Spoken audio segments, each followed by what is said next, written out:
ध्यान रखिएगा। तो देखना यहाँ पे कॉम्बिनेशन ऑफ चार्ज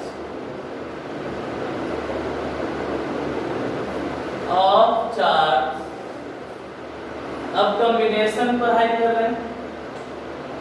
इस कॉम्बिनेशन में ध्यान रखना कंबाइंड हम दो तरीके से करेंगे। फर्स्ट है बाबू कॉम्बिनेशन ऑफ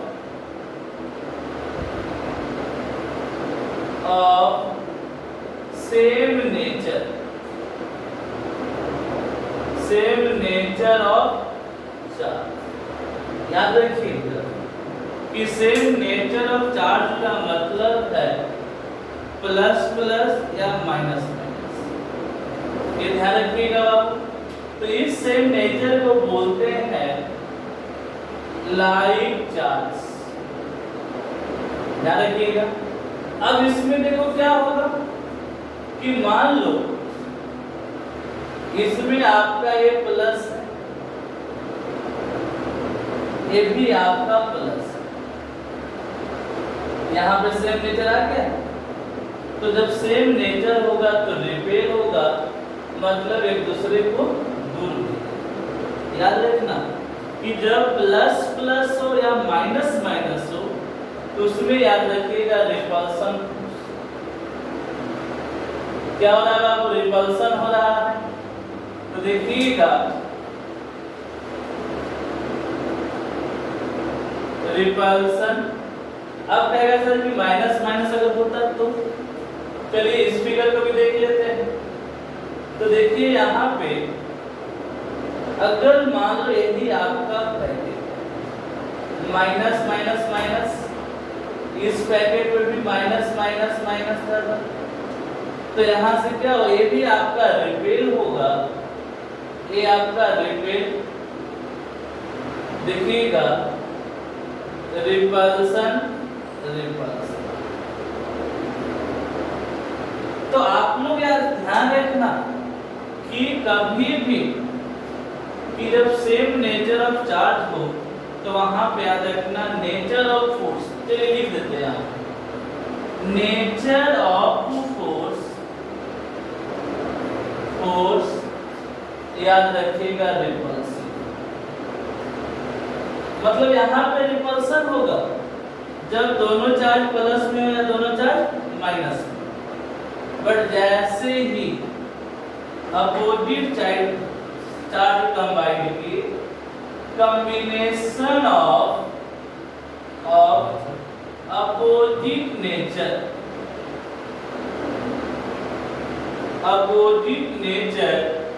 ऑफ चार्ज। अब देखिए अब आपके पास अपोजिट चार्ज है, तो यहाँ पे इसको हम लोग बोलते हैं बाबू अनलाइक चार्ज। याद रखिएगा।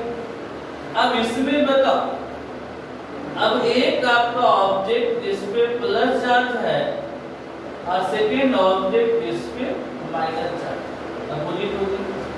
तो यहाँ पे क्या होगा, ए अट्रैक्ट करेगा, ए ऑब्जेक्ट इधर जाएगा, ए ऑब्जेक्ट इधर जाएगा, मतलब अट्रैक्शन होगा। अट्रैक्शन, ये ध्यान रखिएगा, अट्रैक्शन होगा। तो यहाँ पे आप लिखिएगा कि नेचर ऑफ फोर्स अट्रैक्टिव। मतलब ध्यान रखना कि कभी भी चार्ज को कंबाइन करेंगे, इस पॉइंट पे हमेशा ध्यान रखना कि जब दोनों चार्ज प्लस में हो तो वहां पे जो फोर्स लगेगा रिपल्सिव फोर्स।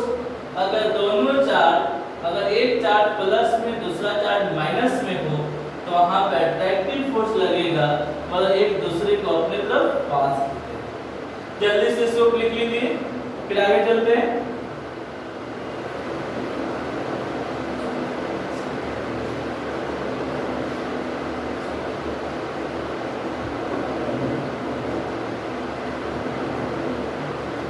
जल्दी से कीजिए बाबू।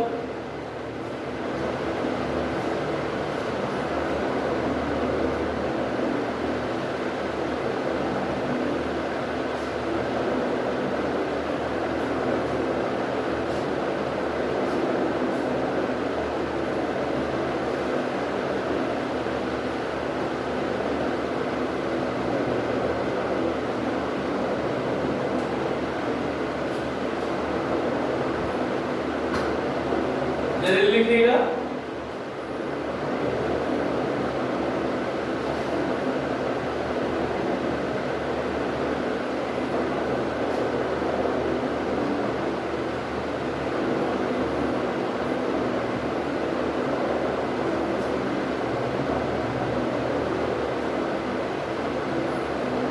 अब चलिए आगे चलते हैं। अब इसके बाद देखिएगा, तो फर्स्ट आपका टॉपिक इंट्रोडक्शन कंप्लीट कर दिए, सेकंड टॉपिक आपका टाइप्स और थर्ड टॉपिक कॉम्बिनेशन।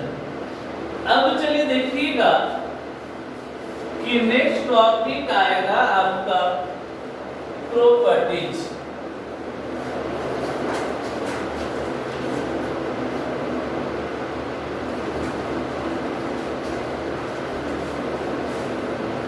अब नेक्स्ट टॉपिक है प्रॉपर्टी। ध्यान रखना बाबू, प्रॉपर्टीज ऑफ चार्ज। अब इसी प्रॉपर्टी को ध्यान से सुनिए। देखिएगा कि फर्स्ट प्रॉपर्टी में जो सब जानते हैं कि चार्ज कभी दिखाई नहीं देता है, तो यहाँ पे लिखिएगा It is a hidden quantity। Clear हो गया, दिखाई नहीं देता। सेकेंड पॉइंट याद रखना, It is a scalar quantity। Next याद रखिएगा, It is a derived quantity। ये ध्यान रखिए, सिंपल था जो आप लोग हमेशा पढ़ चुके हैं, जो हम लोग का सिलेबस में प्रॉपर्टी। तो फर्स्ट पॉइंट याद रखिएगा, देखिएगा बाबू, It is a quantized, मतलब इलेक्ट्रिक चार्ज आपका क्वांटाइज होता है। नेक्स्ट पॉइंट याद रखिएगा, It is a conserved quantity, मतलब इलेक्ट्रिक चार्ज आपका कंजर्व। तो ध्यान रखना, आपको बोर्ड में या कंपटीशन में इस क्वांटाइज से और इस कंजर्वेशन से क्वेश्चन आता है, इसीलिए आपका टॉपिक बनेगा क्वांटाइजेशन ऑफ चार्ज। ध्यान रखिए, जल्दी से देख लीजिए इसको, 2 मिनट टाइम दे रहे।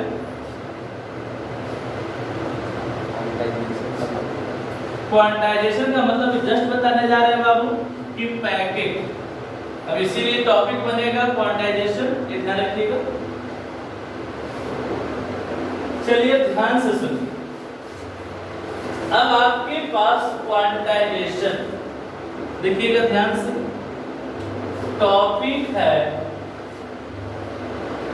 Quantization of charge. एक बात अब ध्यान से सुनो, ये आपका क्वांटाइजेशन नया वर्ड आ गया, तो आप लोग ये ध्यान रखना, कभी भी क्वांटाइजेशन वर्ड आए तो आप ध्यान रखिएगा पैकेट। अब सोचिए पैकेट में क्या होगा, तो पैकेट में एलिमेंट्री चार्ज। ध्यान रखिएगा आप कि फर्स्ट पॉइंट हम लिख रहे हैं,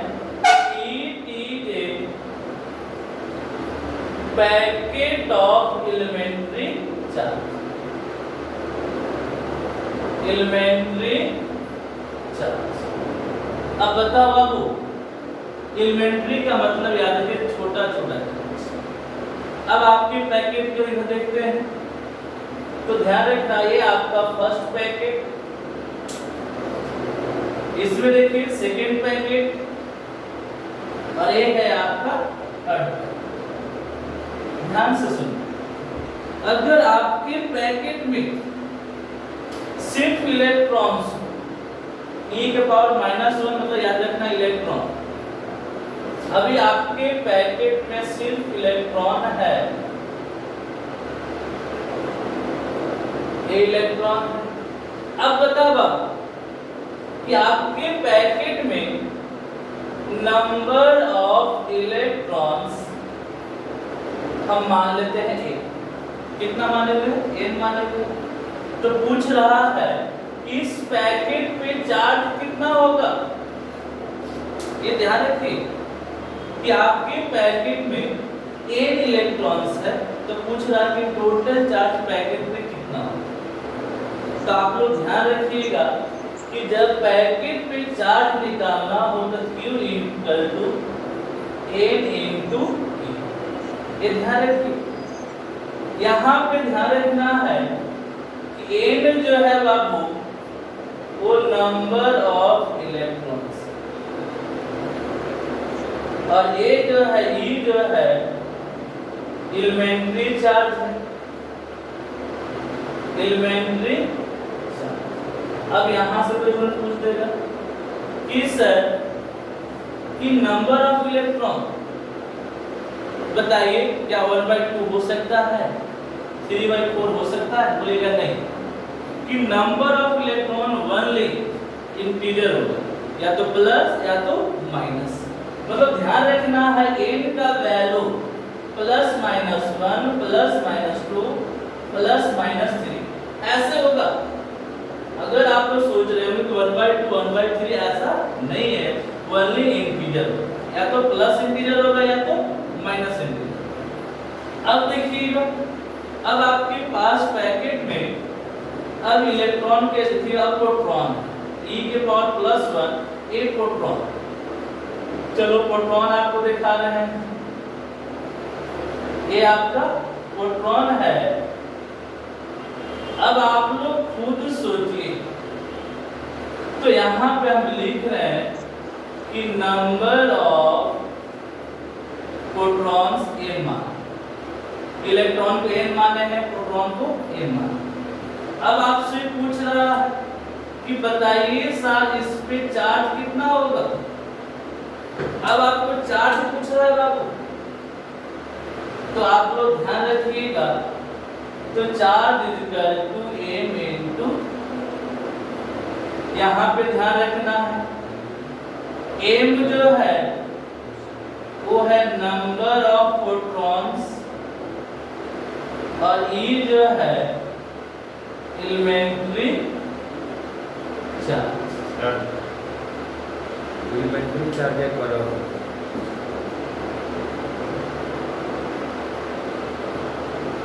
चलिए ठीक है, एलिमेंट्री ध्यान किया। ध्यान रखना बाबू कि आपको एलिमेंट्री चार्ज मतलब छोटा छोटा चार्ज, ये ध्यान रखिएगा कि इलेक्ट्रॉन पे चार्ज होता है। तो आप लोग ध्यान रखना कि कभी भी एलिमेंट्री चार्ज कोई पूछ दे तो आप लोग बताइएगा कि एलिमेंट्री चार्ज मतलब स्मॉल चार्ज। इसी पे हम लोग डिस्कस कर रहे हैं। देखिएगा आपका पैकेट है, इस पैकेट में इलेक्ट्रॉन डालें तो यहाँ पे एलिमेंट्री चार्ज क्या हो गया, इलेक्ट्रॉन।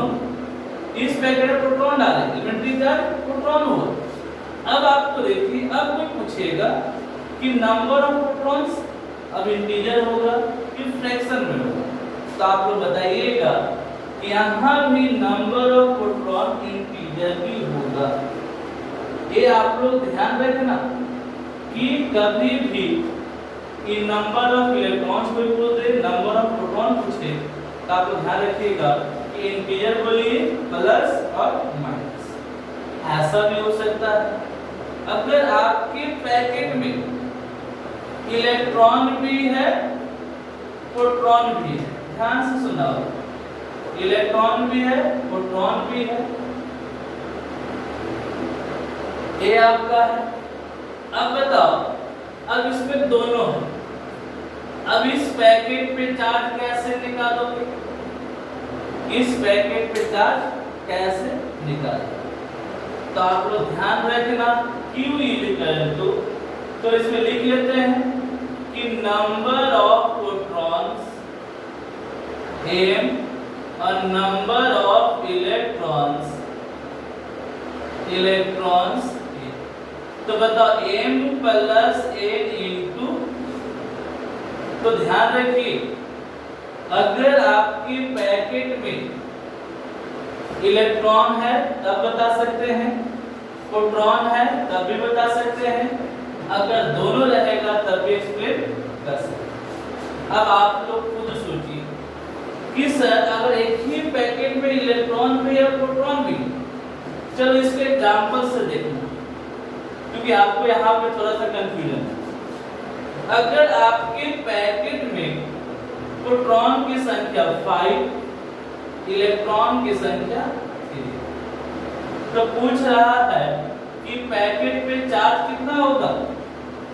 तो आप लोग एक चीज ध्यान रखना कि जब इलेक्ट्रॉन लीजिएगा तो इसको नंबर जो है माइनस में लेना।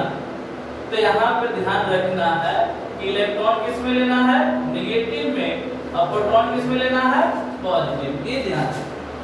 तो बता यहाँ से Q equal to 5 plus minus 3 into plus minus minus, तो यहाँ पे लिखे Q equal to 5 minus 3 into E, तो Q इक्वल टू कितना 2 इंटू।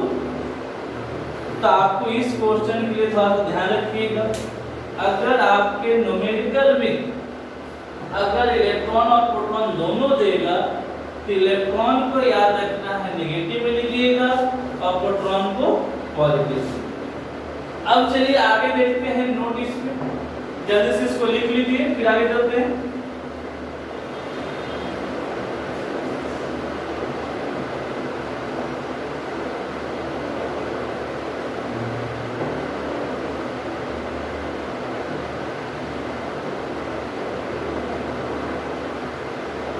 जल्दी से कीजिए बाबू।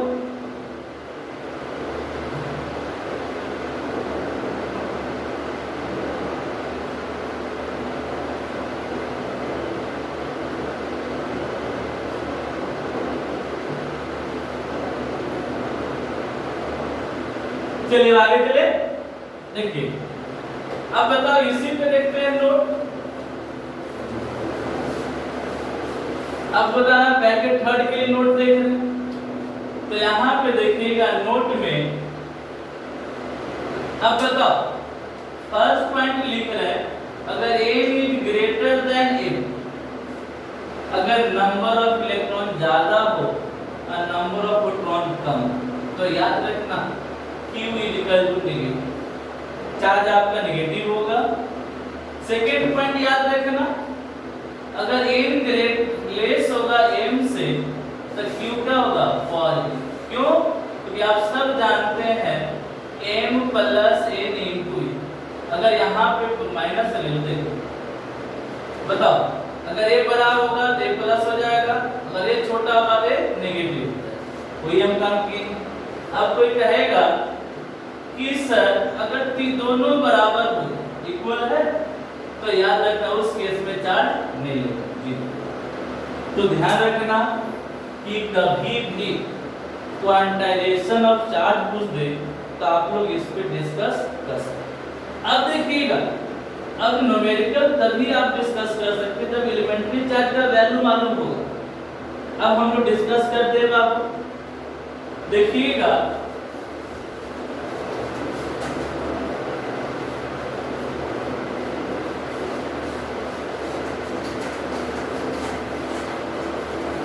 अब आप लोग ध्यान से देखिए कि आपका नेक्स्ट है एलिमेंट्री चार्ज। ध्यान से सुनिएगा, एलिमेंट्री चार्ज। अब इसी का वैल्यू ये तो पहले से बता चुके हैं कि स्मॉल चार्ज। तो फर्स्ट पॉइंट याद रखिएगा, देखिएगा the value of elementary charge, elementary charge। अब यही है ना, तो यहाँ पे लिखिएगा इन SI यूनिट। अगर SI यूनिट में अगर लेते हैं E का वैल्यू 1.6 × 10⁻⁷ 10⁻⁹ कूलम। अगर सीजीएस में लेते हैं तो ई का वैल्यू याद रखिएगा, ये आपको वैल्यू याद रखना, ये ध्यान रखना। अब आप लोग खुद बताओ, देखिएगा कि सीजीएस में अब कोई पूछ दे आपसे, ऑब्जेक्टिव आया हुआ है, अब यहीं पे क्वेश्चन दे रहे हैं। क्वेश्चन है कि 1 कूलम डॉट डॉट ES, बताओ ESU का मतलब आप याद रखना बाबू, इलेक्ट्रोस्टैटिक यूनिट। कोई पूछ दे ESU का मतलब, बोलिए इलेक्ट्रोस्टैटिक यूनिट। अब बता बाबू कि 1 कूलम में कितना ESU होगा।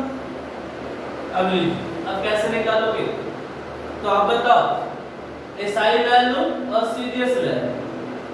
तो यहाँ पे लिख सकते हैं बाबू कि 1.6 × 10⁻⁹ coulomb equal to 4.8 × 10⁻⁻10 ESU। Clear? अब बताओ हमको 1 कूलम में चाहिए, तो यहाँ पे 1 कूलम इक्वल टू 4.8 × 10⁻⁻10। अब आप लोग खुद सोचिए, ये आपका ESU, चलो उसको सोल्व करते हैं। बताओ नीचे पावर माइनस में, ऊपर जाएगा तो प्लस, और ये आपका कैंसिल हुआ 3, तो यहाँ से क्या लिखोगे कि 1 कूलम इक्वल टू 3 × 10⁻⁻10 × 10⁻+9 ES। अब बताइएगा आप लोग, बेस सेम है, पावर ऐड हो, तो 1 कूलम इक्वल टू, तो यहाँ पे कितना लिखेंगे, कंसेप्ट क्लियर हुआ। अब याद रखना है, कभी भी कोई पूछ दे तो कि सर 1 कूलम में कितना ESU होगा, तो ये आप ध्यान रखें।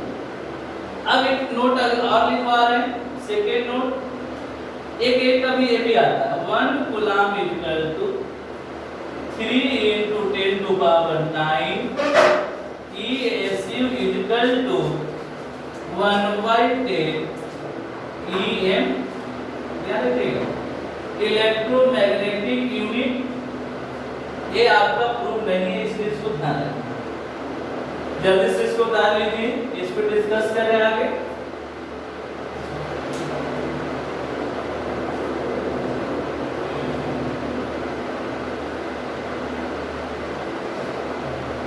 जल्दी से कीजिए सर बाबू।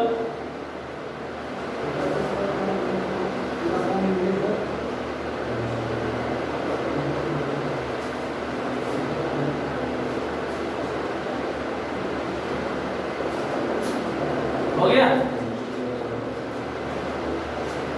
अब चलिए आगे देखिएगा। अब यहां तक कंसेप्ट क्लियर, अब आगे चलते।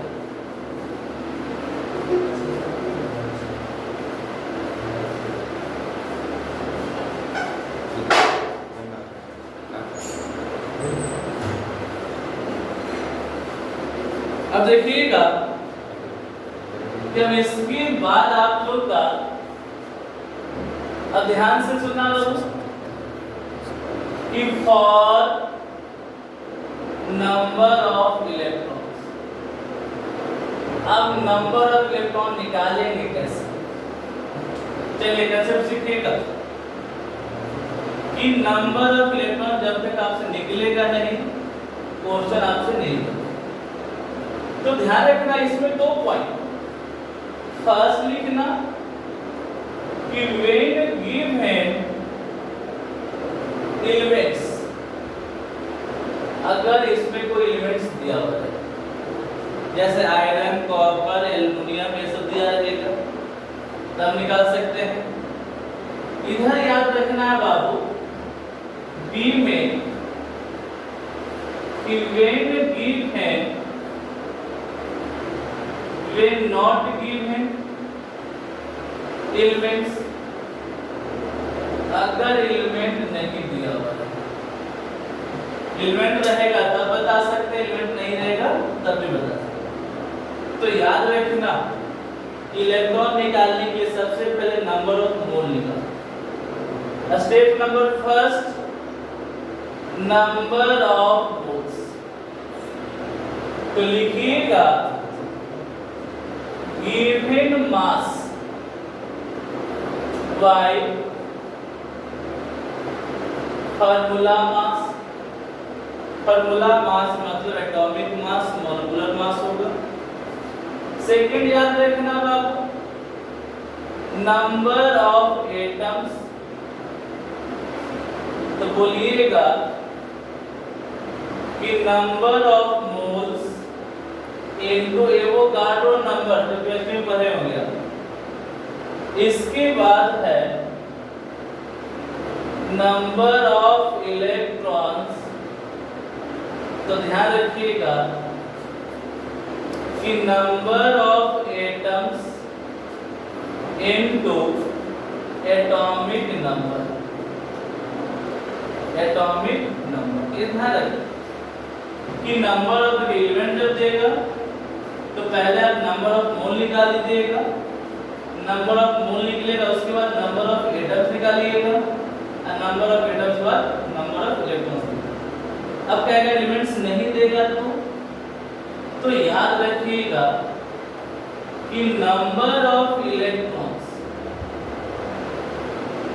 Is equal to given mass bye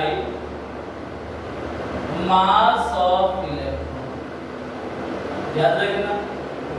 अब बताओ mass of electron 9.1 into 10 to power minus 31 kg। अगर प्रोटॉन निकालना हो, नंबर ऑफ प्रोटॉन्स, तो बोलिएगा given mass by mass of proton. हो गया। अब बताओ बाबू, तो mass of proton 1.67 into 10 to power minus 27। अब बताइए, हम आपको टोटल पे डिस्कस। अब चलिए इस पे क्वेश्चन देखते हैं कैसे बनाना है।